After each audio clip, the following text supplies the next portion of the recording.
Ito nga guys, at nakagawa na tayo ng gravy na galing sa tirang breading mix.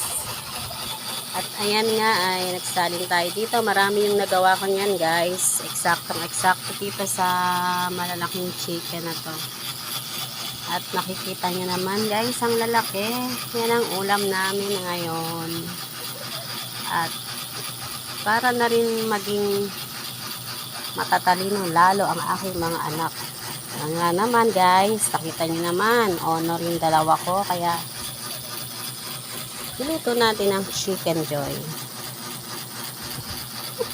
Wala lang. Ay masabi lang. At eto nga guys, yan na, at kakain na kami. Guys, ayan, sarap ng gravy guys.